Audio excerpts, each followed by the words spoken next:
the RV. So when you get to your site and you get all leveled off and parked, this is the main power for your RV. So this just plugs and unplugs from here. It's a 30 amp cord. You know you've got it plugged in right when that green light,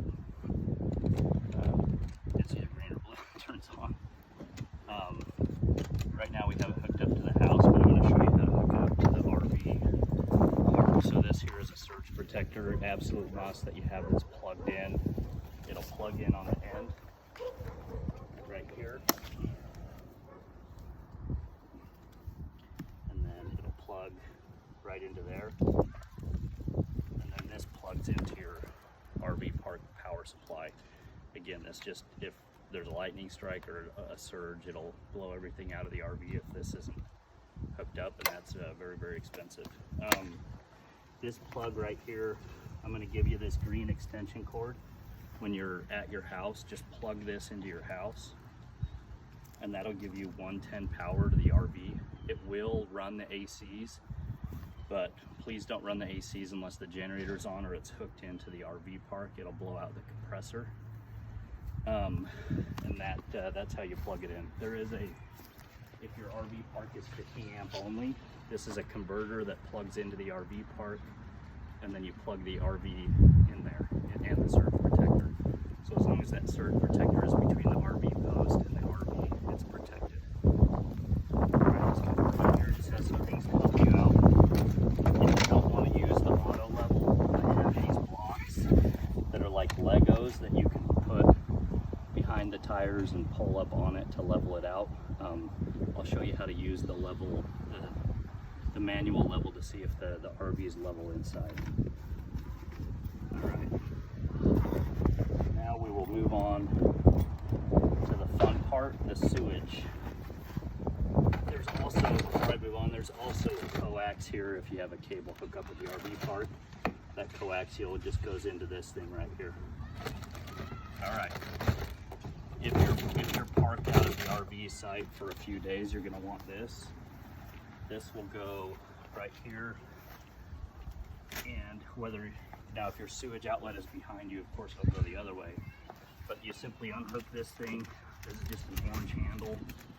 And then this extends out up to like 30 feet. But it provides a natural grade so that all of your sewage drains out of the gray and black tanks. So we have everything sanitized for the sewage right here with gloves. Just take out a couple pairs of gloves, put them on, and then when you're done, don't put the gloves back in here like some renters do. Throw them away, please.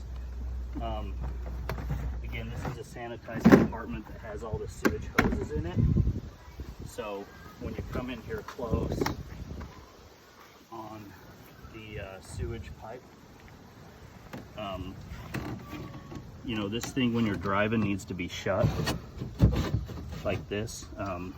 This thing slides back and forth, just a metal plate. You'll put, to empty it though, you'll angle that down. If you're hooked up to RV sewage, you're gonna open the black and the gray the whole time.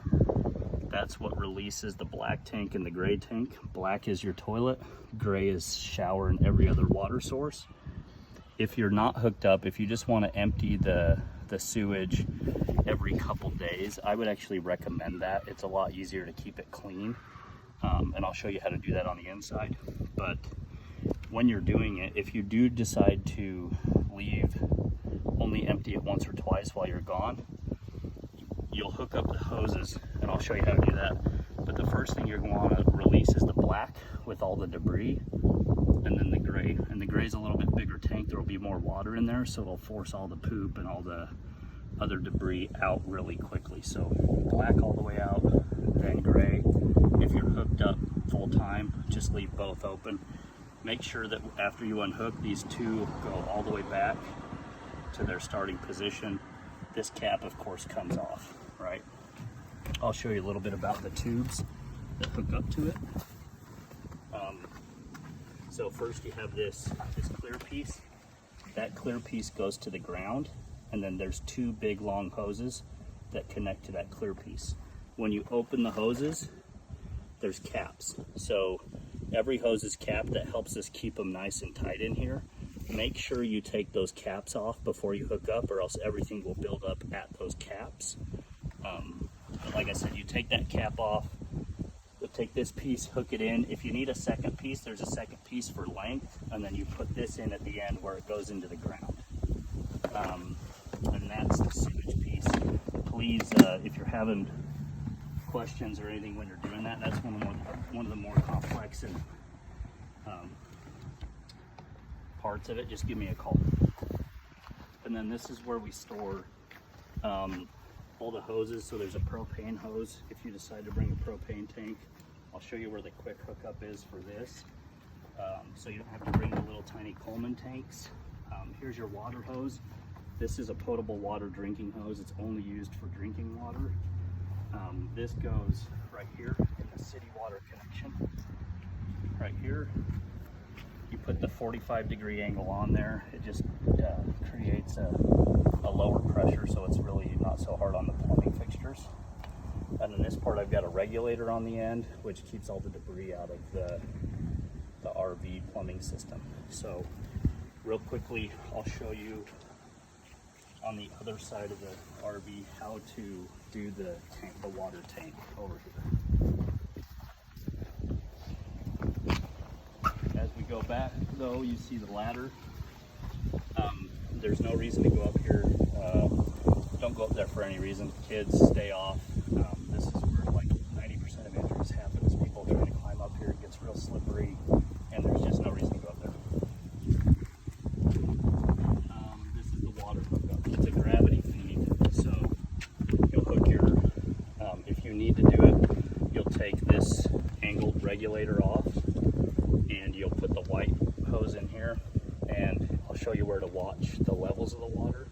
But if I've got enough water in there for you to go up and probably back to get a few flushes or whatever you need. But when you're hooked up to the city water, it doesn't pull from your water tank. This is the quick hookup for the propane. Real simple, easy. The black hose fits into this regulator, and it's pretty automatic. It just flows from the existing propane tank. Of course, your gas tank, no E type of gas, no ethanol, 55-gallon tank, put in the cheapest gas you can. Empty compartment for you to store your own stuff. Outside plugs, 110 volt. This is your furnace exhaust. It gets really hot, so be careful. Empty compartment, and then this is a compartment that's empty. It's got tools if anything should come loose. This has everything that fits, every screw and bolt in the RV. And there's a sliding door here where you can get to this compartment from the inside. And then the outdoor TV. This will actually pull out if you guys want to watch a movie or something outside. It'll pull out and swing. Anyway, just when you go to put it away, make sure it goes all the way back. And then this compartment just closes and locks. And it's watertight. So, and then there's another empty compartment here. So we'll stop the video now, and then I'll show you some things on the inside.